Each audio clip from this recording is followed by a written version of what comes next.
What is going on? What is going on, folks? Hey, listen, welcome to episode numero uno. By the way, that is Chinese for those that do not speak Chinese. But listen, welcome to episode number one of the Hey Listen show. As you guys already know, I had a previous podcast with two amazing guys. We went our separate ways and we said, hey, listen, I'm launching this one right here, right now.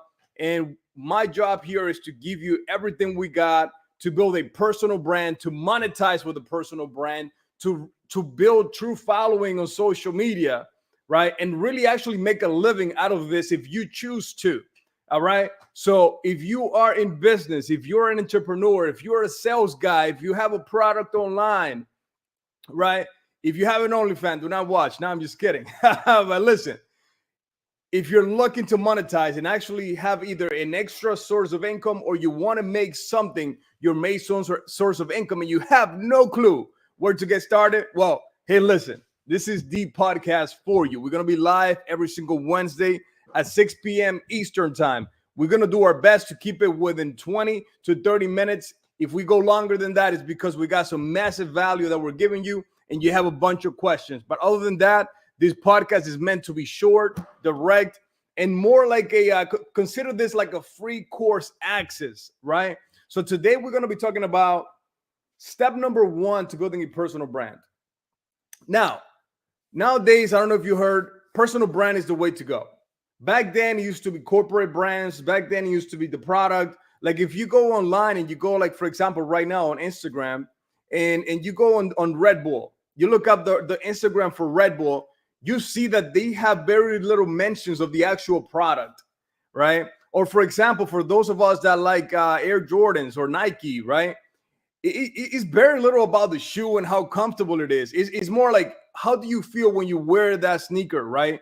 How do you feel when you spend $500-600 on a pair of sneakers or $100, whatever you spend on it, right? It's about how you feel. That's the power of branding nowadays. It's like when you buy a watch, it's not so much of the functionality. Is like, dude, how do you feel when you buy that watch that you like? How do you feel for you ladies out there when you buy them purses, right? How you feel about it? That is the power of a personal brand or the power of a brand in general. For example, I always use the example of the Kardashians.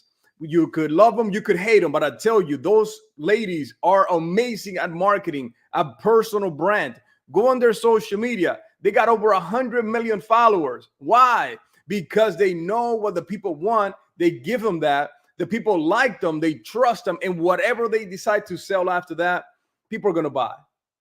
That's the power of a personal brand, right? Consider it more like, I know nowadays it's like politics this, politics that. I know nothing about politics. Other than I know Donald Trump is going to win. Other than that, if he doesn't, it's rigged, right? But other than that, this is not about politics, right?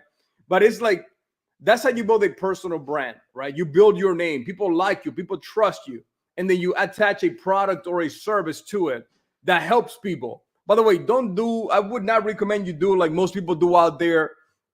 They're just selling things to sell things. Like if you're going to offer a service or a product, make sure that it's something that you're either passionate about, that has helped you in the past, or is helping you now. Don't just sell stuff to make money out of it. Because people are going to sniff that stuff out. And man, listen, you're the next one to be gone. So listen, today we're going to be talking about step numero uno. By the way, that's Spanish. I said it was Chinese earlier. So if you were listening, I tricked you on that one. I apologize. But listen, step number one to building a personal brand is this. You got to identify who you are going to serve, right? And you have to identify what have you done to get to where you are right now. Now, real step number one is you got to have obtained something in your life for you to build a brand on. You're not just going to wake up today, you were a barber, and now you want to be a DJ, and you're going to build a personal brand on that. Well, listen, go be a great DJ, go be great at one thing, and then you're going to show people how you got there. Or that's if you want to be a coach, by the way. Or if you want to build a brand, just give people the best talent you got. If you're a barber, if you're a DJ, if you're a painter, if you are an insurance agent, if you are a solar sales professional, if you are whatever you are, right? And you want to just build a brand to monetize on that service itself, You got to give people the best that you got. And how do you do that? You're like, man, how do you do that? I keep hearing that. Give your best, give your best. Great. So listen, let's say, for example, that you are building a brand around you, around your name. By the way, we highly recommend build the brand, which is you, your name, unless you're looking to exit later. What does exit later mean? That means if you plan to sell a brand that you built. All right. In that case, don't build it around you, but always build you and then build whatever product and service and brand around your name. All right. Like I said earlier, the Kardashians, we know who they are. You like them or not, we know who they are. The world knows who they are. So now they have products, a bunch of different products that are micro brands attached to their big brand. All right. So that's the true power of this thing. Now, how do you start to have people connect with you? Well, step number 2, let's call it, right, is you got to document your day every single day. If you follow me on Instagram, which is my most active account, I am doing my best to, I'm not really doing my best at all when it comes to posting on other social media. But you're going to start seeing that I'm going to be putting more on TikTok, more on Snapchat, which I use nothing at all, right? Facebook, Instagram, obviously, which is my main one right now. But it's about giving people an in, right? I heard this before from a person that has an amazing brand, and he said, you want to make your life like a reality show. And guess what? The Kardashians, that's how they did it. They got the Keeping Up with the Kardashians, whatever it's called, right? And I watched it when I was a teenager. I think I watched like a couple of episodes. All right. And they started building this around their lifestyle, right? And guess what happens? As you're documenting your life, as you're documenting what you're doing throughout the day, money's going to follow, because money follows attention. If you're getting attention, there's no way that monetization or money is not going to follow. It's just impossible, especially if you have a product or service, right? And even if you don't have a product or service, like, for example, look at Jake Paul. I think that's his name. Jake Paul. The kid was he's no longer a kid, but he was a kid when he was doing just YouTube videos, a bunch of random stuff. Look at him now. He decided to go into boxing, and now he makes more money than someone that's been boxing for 20 years. Why is that? Because he built a true following. He built people that follow him for who he is, like him or not. By the way, haters are okay too. And by the way, before you build a personal brand, if you follow me on Instagram, you probably watch this one of my reels that I put up there from a previous podcast where I said, can you truly handle the pressure of having a brand, right? Let's say you build yourself a true brand, and now you're going out and people just want to take pictures with you, right? Can you handle that pressure of having people invade your space, right? Like, I watch many videos of like Daddy Yankee, now that he converted, became a Christian, etc. And he said that when you get to the top, it's cold at the top. And what does he mean by that? It could be lonely at the top, right? Now you're going to have people come by you, come close to you, because they want what you have, or they want to just take advantage of that which you possess, right? So you have to be ready if you truly want to build a personal brand. All right. And you got to be ready for the hate. All right. Like, I get excited. I got my first hater like last month. And then 2 or 3 after that, just post like smart comments. And I just laughed. Why? Because mentally I've been prepared, right? The first thing that they teach you when you're building a personal brand, like I'm telling you right now, is you got to be prepared for the haters. Once you start doing something that is great, people are going to acknowledge you. People are going to recognize that you're there. Now, what's going to happen is, while you're scaling, while you're growing, while you're making something happen, is that you're going to expose those people that are around you, or just people that are going to see what you're doing. And now you're disturbing their reality. Now they're like, man, now I have no excuse. This girl went out there and built something, became somebody. And here I am stuck. Now you're disrupting their reality, right?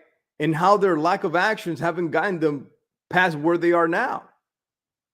And you may say, man, that sounds horrible. What kind of people would do that? Well, I bet you have done it too. I bet you've had a friend or someone close to you that started selling something and they approach you to have you buy it, and you kind of feel a certain kind of way, like you'd rather buy from somebody else than give them your money and help them out. That's just the way we're unfortunately wired in this society, right? I felt it before, and then I'm like, dude, why am I feeling this way? All right. And it's that when someone from your environment starts to grow and grow out of the environment, that makes you uncomfortable because you're like, man, he was down here with me. Now he's way up there. Now, what's my excuse? And if you're married, now, if you're a man, how do you look at your wife now and explain that your friend now just bought a bigger house for his wife, a brand new car for his wife? Now their kids are going to private school. Now they're traveling the world. Now they're giving more to their church. How do you explain that to your wife now that your friend outgrew you? All right. That's how you're going to get hate, because people are going to get uncomfortable by your success. All right. And hopefully that's happened to you, that someone outgrew your environment and you felt the kind of way. All right. That's just part of it. So going back to building a personal brand is this. You have to identify who you're going to serve. And if you're going to serve someone that is doing what you are doing, for example, I own a marketing agency, right? And a software, call it agency, right? Where I resell a software.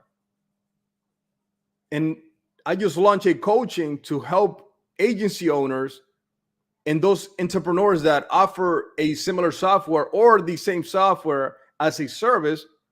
Well, guess what? I'm going to write down all the challenges, all the problems, all the troubles that I went through to get to where I'm at. By the way, before you go and quote unquote coach someone, you better have got some results. Otherwise, that poster syndrome, you're going to go right into it. And it's going to mess with your mindset. You're going to be doubting yourself, because once you start coaching people, it's real life.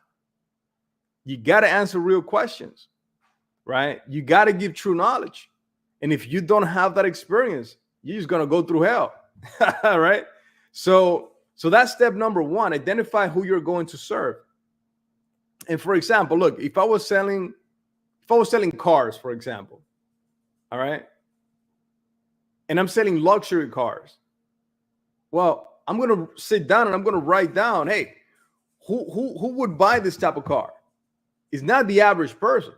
If you're selling a Ferrari, if you're selling, a high-end luxury brand, this car ain't for everybody. So you have to identify, who is this vehicle for? Why would they buy? How would they feel about it? All right. When you buy something nice that costs more than the average product, you're not buying it just to buy it. You're buying it because it makes you feel a certain way. All right. Once you start making more money in life, you're going to want nicer things. And it's not to validate yourself on those things. It's because that's who you are. It's like, for example, I bet you right now, I hope I hope this makes sense. And I hope this is not the case for you. But I bet you when you were 5 years old, you were not wearing the clothes you wore when you were 2-year-old. And when you were 15, you were not wearing the same shirt, hopefully, that you were wearing when you were 5. All right. Now, I know some Dominicans out there, that, including myself nowadays, actually, that we wear some very, very tight clothes that look like we just took it from our 2-year-old. So I hope that's not the case for you. All right. But I hope you get what I'm trying to say, is that as you grow, everything around you just gets better. All right. So identify who you're looking to serve. Like, for example, I used to sell insurance for about 2.5 years. I counted it, right? All right. It took me a little bit of time to identify who was I selling insurance for. And there's different types of insurances out there. Who would buy this particular type of insurance? You should write it down. What are their interests? Where are they? Where do they congregate? Where do they spend time at? What are they interested in? What are their kids interested in? All right. What type of information or content can I post on my social media, on the internet to attract those type of people, to get their interest, to stop what they're doing and just consume some data that I put on my social media? And guess what's going to happen? You start to address their problems and give them value. They're going to buy from you eventually, if not right away. All right. But you have to become a person of value. You cannot just expect to wake up, say I have a brand, say I'm just going to start reaching out to people, which is what most salespeople do. You start reaching out to people. Dude, you were nobody yesterday. Now you're a professional at this thing. It's not how it works. All right. And I promise you this, if you're in any sort of sales position, any sort of product or service that you're offering, I can almost guarantee you that the last people that will buy from you is the people that know you. Because yesterday they knew you as somebody else, and now you're trying to sell yourself as somebody else now, as an expert. And whether you are an expert or not, in their eyes, you're not yet, because they haven't seen that consistency in you. All right. So that's that. Step number one, identify who you are going to serve. Step number two is identify what interests them or what troubles those people are having that your product or service solves for them. You're going to write all that stuff down on paper, on pen, on your phone, on your computer, don't matter. Write it down. Take your time writing it down too, and write as many things as possible. Now, when you go and create content out there, you're addressing their problems, you're addressing their interests, you're addressing what motivates them, you're addressing what demotivates them, right? Now you're addressing those things in your content. Now you're starting to build a personal brand, right? Because the algorithm on social media, on every platform, they are your best friends.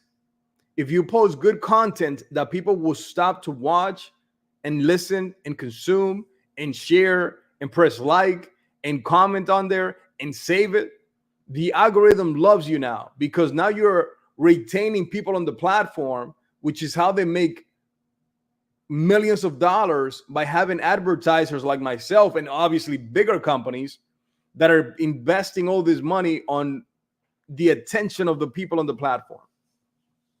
All right. Now, when it comes to consistency on social media, there's two ways there now. You could consistently post crappy posts that do not get any engagement, that have no value, and you could post 20 times a day. It won't matter. If Instagram, Facebook, whatever platform you're using identifies that people are not being retained when they watch your stuff, they put you way down on the algorithm. Now, if you want people to stay engaged with your content, it has to have massive value, or it has to be entertaining, or even better, both. If you could entertain them and educate them at the same time, man, you're going to win. All right. You're going to win massively. And then what's going to happen? Those people are going to start watching your content. And next time you post, let's say 10 people saw your content and they liked it, they engaged. Now, next time you post, maybe 15 will see it, and then 20, and then so on and so forth. And it's just going to keep on growing, because the algorithm is going to basically reward you for keeping people on the platform. And eventually, as you post better and better content and more consistently, your numbers are going to grow. Now, there's a rule of thumb to this. I would say out of every 7 posts, only about 1 or 2 of those 7 posts should have some sort of like a call to action or salesmanship per se. I would keep it to 1. That way you got 6 pieces of value that are helping the people, your avatar, right? The type of people you want to help. And then you got one out of those 7. You can put it anywhere in between, after the 4th, ideally. And now you have a call to action telling them that if they want to fix this problem, you got a shortcut, or you got a solution, or you got a product, or you got a service. And you could either direct them to comment, to go to your bio, send you a message, whatever. All right. And ideally, what I would do is I would have them comment. I would have them comment a word and have a software, an automation software, very simple stuff. There's a bunch of them out there. Obviously, we offer one of them, right? So you go to my bio and actually see what we offer there, where when someone comments on it, either comments automatically underneath their comment with the answer or a link or whatever, or sends them a direct message, or both. Now, what's happening here is this. When the algorithm sees that you're getting a bunch of comments and you're actually replying back, that's another way for them to say, hey, let's reward this person. Now you're building a brand. Why? You're offering value. More people are coming to watch you and retain your information, your content, and you're monetizing. There's 2 ways to monetize with a brand. Actually, there's several ways to monetize with a brand. One of them is the platform will actually pay you a little bit. But I would say do not bank on getting paid by the platform. They paid nothing. I'd had Instagram pay me and Facebook pay me before, and it was just peanuts. I would not even waste my time. And I think I said penis instead of peanuts. I meant to say peanuts for you guys listening out there. But I would not build the brand just to monetize the actual platform, because it's going to be very, very small. It don't matter if you're Jake Paul, right? Or if you're Mr. Beast. Like Mr. Beast gets paid anywhere, some say, right? I mean, we don't have the actual number, but anywhere from 50,000 to like 150,000 a month just from YouTube views. But if you look at his brand, a multi-million-dollar brand, he's making way more money on his products. He's got the chocolate, he's got the burgers, he got this, he got that. He's got his merch. Tons of money on the merch. All right. But when you build that call to action, you're either going to have them comment. I would start with that, or go to your bio. All right. Now be mindful. The platforms know every time you're posting, you're telling people to go to your bio, go to your bio. Now, when you tell them to go to your bio and click on a link, what you're doing is you're telling them to leave the platform. They don't like that. They do not like that at all. So you want to keep them on the platform as much as possible. All right. Obviously, at some point, they're going to have to leave if they want to, get your service and stuff. But do your best to keep them on the platform as much as possible. And the platforms are going to be your best friend at showing your content to more and more and more people. All right. So those are the steps to get started with a personal brand. All right. What I'm going to be doing here, so you guys become hopefully loyal followers of this podcast, is this, and hopefully share it when you get some value, is I'm going to be lining up professionals to come here and be the guest with me and bring you specific strategies that are working in the marketplace. All right. So me and my team, right, we already started building a list of people that we want to bring into the podcast and people that have real results. I'm not here working with posters. I'm not here working with people that say they got this, but they got nothing. All right. It's got to be proven. They got to have the results. And I'm going to be bringing them here. And like I said, this podcast, we're going to keep it under 30 minutes. Why? Because I want this podcast to be like a free course for you. By the way, I pay and I invest in coaching for me. I invest in courses. I invest in books, right? I just got one of the last book I got is this one right here by Dan Kennedy. Is the No BS Direct Marketing for Non-Marketing Businesses. Haven't started reading it yet because I'm finishing up another book. And I said to myself, I'm not going to pick up a second book until I finish the one before. But I say all that to say this. This right here, my job, my goal with this podcast is not to only entertain you, but it's to give you step by step. Imagine every week you take notes. By the way, I didn't take any notes. All right. But you take notes and you go and apply it. And then next week you come and you apply the next thing that we show you. Dude, there's no way you're not going to win. And by the way, information by itself is nothing. Information and knowledge applied with action, that is something. So, ladies and gentlemen, this is episode number 1 of the Hey Listen podcast with John Medina. This is the number 1 step to building a brand. Next week, I'm going to bring you the next piece of the puzzle, right? And as we go through this, it's going to be more and more specific and direct on the things that you can do on your own to monetize, build a brand, make more sales, right? Or whatever your goal is out there with your personal brand or a business brand if you want to build a business brand. But listen, that's what I got for you today. I hope you enjoyed it. Be blessed. Stay safe. Let's go.